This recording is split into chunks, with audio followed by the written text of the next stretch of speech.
Dave, when are you going to talk about the woke trending thing that every other social commentator is currently talking about on YouTube? There's a number of content creators reacting to the latest bit of woke buzz marketing from a major brand. It's a commercial that promotes a pandering, inclusive message about representation in a particular entertainment form.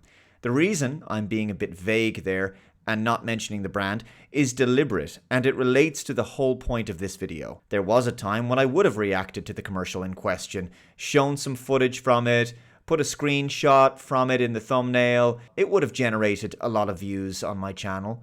But I've learned over the years that this is the wrong way to respond to something like this, because it's exactly what the woke commercial is designed to accomplish. It's meant to bait a certain type of large, reactionary content creator into producing a negative video response, drawing attention to the commercial and therefore the brand, which is obviously a form of free advertising. Now, of course, it's always risky for a brand to do something like this because it can genuinely negatively impact their share price, it can drive customers away, even create boycotts. But some of this negative backlash is only temporary, and in the short to medium term, the brand still enjoys enormous free publicity and rides a wave of social media engagement for a certain period of time. And if the brand is popular and iconic enough, share prices tend to recover anyway, especially if the company decides to simply rebrand or produce a non-woke commercial down the line. The sad truth is, memories are short. The public eventually forgets within a few months what the outrage was all about, and many people go back to happily consuming the company's product once again. Outrage marketing, or woke buzz marketing, whatever you want to call it, is a particular type of cynical viral advertising that, when successful, creates enormous noise on social media about the brand in question. And if the advertisement is woke, and some people are calling it out for that reason, then it's achieved its purpose of getting under their skin. It becomes the ad you love to hate. And it's another reason why we shouldn't focus on these kinds of commercials, because we're not only giving them free exposure, but they're also harvesting our energy and grabbing our attention. And social media is all about the attention economy, unfortunately, the monetization of audience eyeballs. Nowadays, if you're a brand and you go to an advertising agency looking for them to make a viral commercial for you, no doubt they're going to tell you how to create a social media storm about your brand, if you want to, for better or worse, as I say. And if you've got a woke message in that ad, then you have the benefit of the mainstream media, which will no doubt come to your defense against the horrible, intolerant ists and phobes and trolls out there.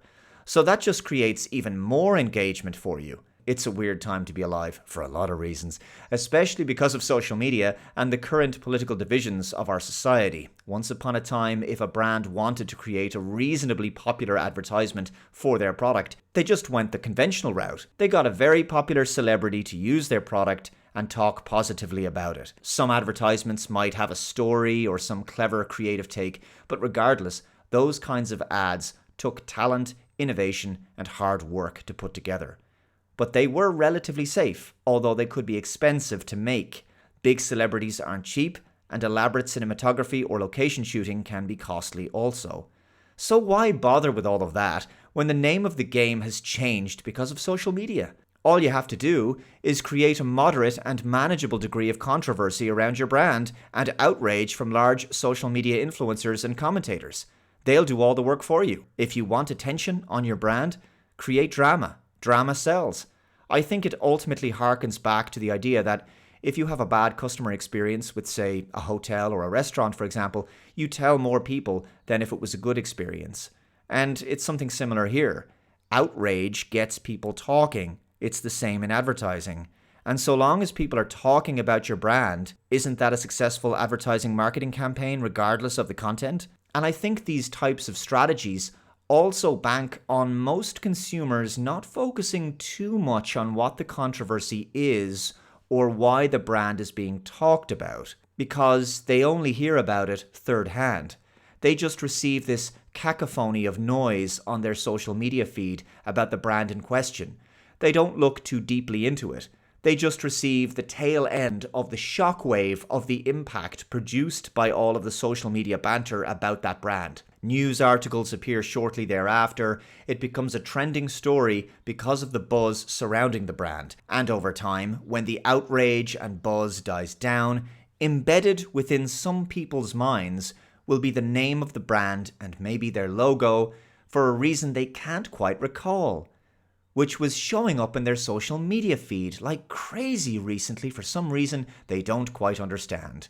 But regardless, the next time they find themselves in the supermarket, they wind up passing a shelf with a product of the brand, and what do you know? They pick it up and put it into their shopping basket.